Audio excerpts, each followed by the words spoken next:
Beauty parlour হাপ্তা দেওয়ার জন্য beauty parlour বন্ধ, ধর্মনগরের দোকানপাট 5 লক্ষ 10 লক্ষ টাকা না দিলে কংগ্রেস করার অপরাধে, বিরোধী দল করার অপরাধে সেখানে দোকান বন্ধ, হাপ্তা দেওয়া হচ্ছে। কেউ কেউ হাপ্তা দিয়ে দোকান খুলেছেন, কেউ কেউ খুলতে পারেনি। সবচেয়ে পরিতাপের বিষয়, ডক্টর মানিক শাহর ভাই রতন সাহা, তারও একটা সিনেমা হল ধর্মনগরে আছে, ওটাও বন্ধ করেছে হাপ্তার জন্য। তো যেহেতু প্রফেসর ডক্টর মানিক শাহ ত্রিপুরা রাজ্যের চিফ মিনিস্টার, ডিএম এর মাধ্যমে সেটা খোলা হয়েছে। আর সাধারণ মানুষের কথা তো বলেই লাভ নেই। একটা দুর্বিষহ যন্ত্রণার মধ্যে ধর্মনগর মানুষ দিন যাপন করছেন। এখান থেকে ধর্মনগর মানুষ মুক্তি পেতে চাইছেন। একটা অসভ্য বর্বর দল ত্রিপুরা রাজ্যের এবং ধর্মনগরের শাসন ক্ষমতায় আছে, যে সিপিএম দল বিরোধীদের ভোট ভাগাভাগি করার জন্য যাতে সুযোগ দেবে না, এটা আমাদের ধর্মনগর মানুষের প্রত্যাশা ছিল। যাই হোক, এই প্রত্যাশায় জল ঢেলে দিয়ে সিপিএম সেখানে প্রার্থী দিয়েছে নিজস্ব স্বার্থ চরিতার্থ করার জন্য।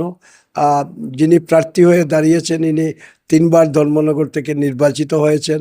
ধর্মনগর মানুষ ওনাকে চেনেন, ধর্মনগরের কি ডেভেলপমেন্ট করেছেন ওটা মানুষ জানেন। এই সিদ্ধান্ত সিপিএমের এই সিদ্ধান্ত ধর্মনগর মানুষ মেনে নিতে পারেননি। ফলে ভোট ভাগাভাগির যে গল্প, বিজেপিকে মাইলেজ দেওয়ার জন্য দাঁড়িয়েছেন, এই গল্পটা অবান্তর। নমস্কার, আপনারা দেখছেন পিসি মিডিয়ার। আমার সাথে রয়েছেন কংগ্রেসের প্রার্থী চয়ন ভট্টাচার্য স্যার। অনেক অনেক স্বাগত আপনাকে পিসি মিডিয়া। নমস্কার। নমস্কার। এই মিডিয়ার সমস্ত কর্মচারী এবং সমস্ত সদস্যদের অভিনন্দন জানাই যে সমস্ত সুহৃদয় ব্যক্তি আমাদের এই টক শুনছেন, তাদেরকে আমি শুভেচ্ছা জ্ঞাপন করছি। বিশ্ববন্ধু সেনের অকাল প্রয়াণে এই আসনে উপনির্বাচন হচ্ছে, নির্বাচনটাকে কতখানি গুরুত্ব দিয়ে দেখছে কংগ্রেস, এবং কংগ্রেস আপনাকে প্রার্থী করেছে, প্রচারে কেমন সাড়া পাচ্ছেন? জাতীয় কংগ্রেস আমাকে মনোনীত করেছে। জাতীয় কংগ্রেসের কেন্দ্রীয় নেতৃত্ব, প্রদেশ নেতৃত্ব, মল্লিকার্জুন খার্গে এবং রাহুল গান্ধীজি, আমাদের মাননীয় সুদীপ রায় বর্মন এবং আশিস শাহ আমাকে যে দায়িত্ব দিয়েছে, আমি একজন কংগ্রেস কর্মী হিসাবে অত্যন্ত শ্রদ্ধা এবং নিষ্ঠার সাথে সেই দায়িত্ব প্রতিপালন করব, এবং আমি তাদের কাছে কৃতজ্ঞ যে তারা আমার উপর ভরসা রেখেছেন। নির্বাচন হচ্ছে গণতন্ত্রের সর্বোচ্চ উৎসব। এই নির্বাচনের সামনে বিভিন্ন দল বিগত দিনে নির্বাচনে তাদের জনগণের স্বার্থ সংশ্লিষ্ট কিছু বিষয় উত্থাপন করেন, যে তারা নির্বাচিত হলে পরে কি কি কাজ করবেন। তো কি ভারতবর্ষের ক্ষেত্রে, কি রাজ্যের ক্ষেত্রে আমাদের বিরোধী রাজনৈতিক দল আছে বিজেপি, ওরা মিথ্যার ফুলঝুরি, মিথ্যার বেসাতি, এগুলো নিয়ে মানুষকে সাময়িককালের জন্য ওরা বিভ্রান্ত করেছে। আমাদের ধর্মনগরের এই অকাল নির্বাচন, আমাদের মাননীয় বিধায়ক বিশ্ববন্ধু সেনের অকাল প্রয়াণে এই নির্বাচন সংগঠিত হচ্ছে। আমরা বিশ্ববন্ধু সেনের এই অকাল প্রয়াণে অত্যন্ত মর্মাহত। তার বিদেয়ী আত্মার সদ্গতি কামনা করছি। তার পরিবার পরিজনদের প্রতি সমবেদনা জ্ঞাপন করছি। গেল 2 বছর ধরে ধর্মনগর বিভৎস অবস্থা, সাধারণ জনজীবন বিপর্যস্ত। ধর্মনগরের নির্বাচক মণ্ডলীর সামনে যে প্রতিশ্রুতি, যে ওয়াদা বিজেপি দল করেছিল, তার ঠিক উল্টো দিকে চলছে। ধর্মনগরের বিউটি পার্লার হাপ্তা দেওয়ার জন্য বিউটি পার্লার বন্ধ, ধর্মনগরের দোকানপাট 5 লক্ষ 10 লক্ষ টাকা না দিলে কংগ্রেস করার অপরাধে, বিরোধী দল করার অপরাধে সেখানে দোকান বন্ধ, হাপ্তা দেওয়া হচ্ছে। কেউ কেউ হাপ্তা দিয়ে দোকান খুলেছেন, কেউ কেউ খুলতে পারেনি। সবচেয়ে পরিতাপের বিষয়, ডক্টর মানিক শাহর ভাই রতন সাহা, তারও একটা সিনেমা হল ধর্মনগরে আছে, ওটাও বন্ধ করেছে হাপ্তার জন্য। তো যেহেতু প্রফেসর ডক্টর মানিক শাহ ত্রিপুরা রাজ্যের চিফ মিনিস্টার, ডিএম এর মাধ্যমে সেটা খোলা হয়েছে। আর সাধারণ মানুষের কথা তো বলেই লাভ নেই। একটা দুর্বিষহ যন্ত্রণার মধ্যে ধর্মনগর মানুষ দিন যাপন করছেন। এখান থেকে ধর্মনগর মানুষ মুক্তি পেতে চাইছেন। একটা অসভ্য বর্বর দল ত্রিপুরা রাজ্যের এবং ধর্মনগরের শাসন ক্ষমতায় আছে। আমরা মানুষের কাছে যাচ্ছি, মানুষ ধর্মনগরের যে সামাজিক বন্ডিং যেটা ছিল, শান্তির শহর, সুন্দর শহর, এই শহরটাকে কালিমালিপ্ত করেছে। এই ধর্মনগরের গরিমাকে কালিমালিপ্ত করেছে বিজেপি দল। বাইরের জায়গাতে গেলে বললো ধর্মনগর এই ইত্যাদি ইত্যাদি। ফলে এখান থেকে ধর্মনগর মানুষ মুক্তি পেতে চাইছেন এবং ওরা নূতন আঙ্গিকে নূতন পরিকল্পনা নিয়ে ধর্মনগর মানুষকে ওরা বিভ্রান্ত করার চেষ্টা করছে। ধর্মনগর মানুষ অত্যন্ত গণতন্ত্রপ্রিয় সাধারণ মানুষ, তারা মানুষকে বিশ্বাস করেন, রাজনৈতিক দলকে বিশ্বাস করে তারা তাদেরকে ভোট দেন।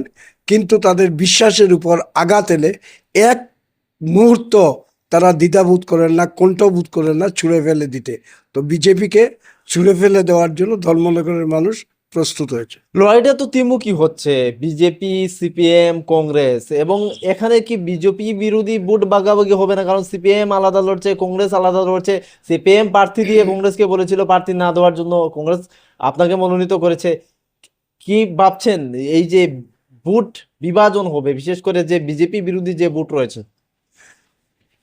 মানুষের আশা আকাঙ্ক্ষা ছিল যে বিজেপি বিরোধী সমস্ত রাজনৈতিক দল যাতে ঐক্যবদ্ধভাবে লড়ে।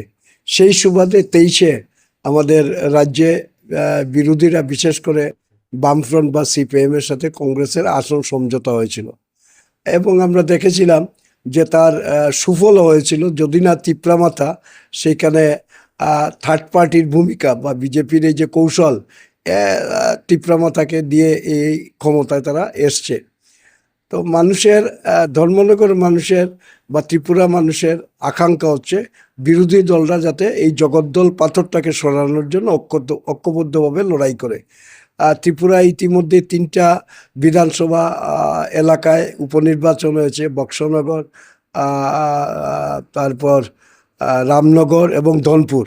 সেখানে আমরা জাতীয় কংগ্রেস সেখানে আমরা প্রার্থী দিইনি, যেহেতু 23 সালে সেখানে বামফ্রন্ট বা সিপিআইএম লড়াই করেছিল বিরোধীদের যাতে ভোট ভাগাভাগি না হয়।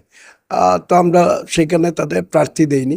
এবার বিধানসভা উপনির্বাচনে ধর্মনগরেও আমরা আশা করেছিলাম যে সিপিএম দল বিরোধীদের ভোট ভাগাভাগি করার জন্য যাতে সুযোগ দেবে না, এটা আমাদের ধর্মনগর মানুষের প্রত্যাশা ছিল। যাই হোক, এই প্রত্যাশায় জল ঢেলে দিয়ে সিপিএম সেখানে প্রার্থী দিয়েছে নিজস্ব স্বার্থ চরিতার্থ করার জন্য। যিনি প্রার্থী হয়ে দাঁড়িয়েছেন ইনি 3বার ধর্মনগর থেকে নির্বাচিত হয়েছেন। ধর্মনগর মানুষ ওনাকে চেনেন, ধর্মনগরের কি ডেভেলপমেন্ট করেছেন ওটা মানুষ জানেন। এই সিদ্ধান্ত সিপিএমের এই সিদ্ধান্ত ধর্মনগর মানুষ মেনে নিতে পারেননি। ফলে ভোট ভাগাভাগির যে গল্প বিজেপিকে মাইলেজ দেওয়ার জন্য দাঁড়িয়েছেন, এই গল্পটা অবান্তর। আমার বিশ্বাস ইতিমধ্যেই আমরা ধর্মনগরে ঘুরেছি, ধর্মনগরের মানুষ একাট্টা হয়েছেন বিজেপিকে সরানোর জন্য। জাতীয় কংগ্রেসকে তারা দুহাত ভরে বিগত দিনে আশীর্বাদ করেছেন, আগামী দিনেও তারা আশীর্বাদ করবেন। এই বিশ্বাস জনসংযোগ করতে গিয়ে আমাদের তৈরি হয়েছে। সিপিএম তো বলছে যে বিজেপির বিকল্প একমাত্র সিপিএম, কংগ্রেস বিকল্প নয়, কি বলবেন? বিজেপি গোটা ভারতবর্ষের চেহারাটা কি? গোটা ভারতবর্ষের মধ্যে জাতীয় কংগ্রেস, রাহুল গান্ধী বুক চিতিয়ে এই জগদ্দল পাথরটার বিরুদ্ধে লড়াই করছেন। ত্রিপুরা রাজ্যের মধ্যে আমাদের সুদীপ রায় বর্মন, আমাদের আশিস সাহা এবং আমার বাড়িও দুবার আক্রমণ হয়েছে। তো আমাদের প্রদেশ কংগ্রেস অফিসটাও সেখানে আক্রমণ হয়েছে।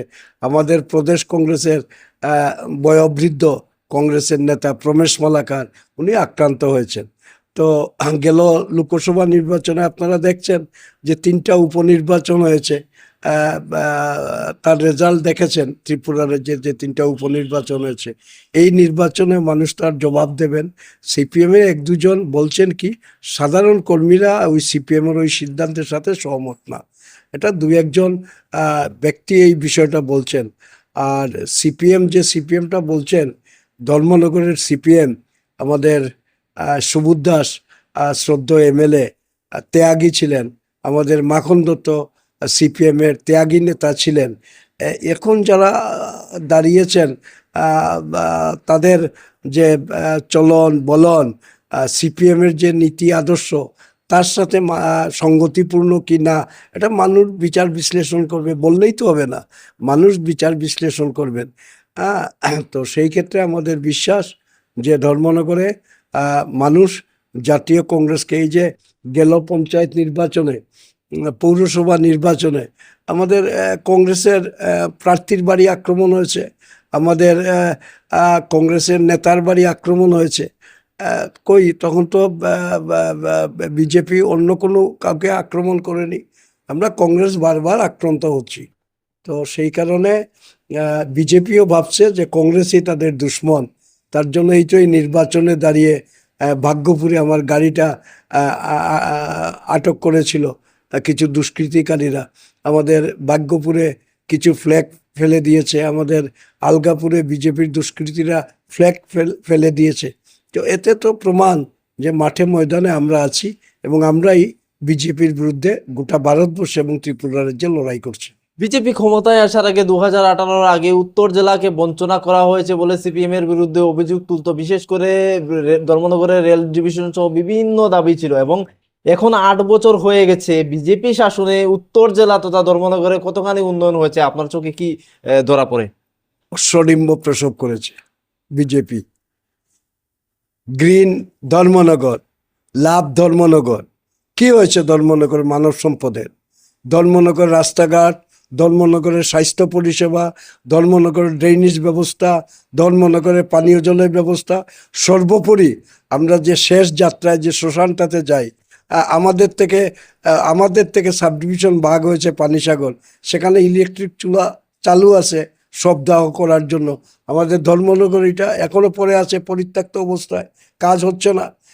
ধর্মনগর এটা স্থবির পরিস্থিতি এবং বঞ্চনা তো ধর্মনগর ঠিক।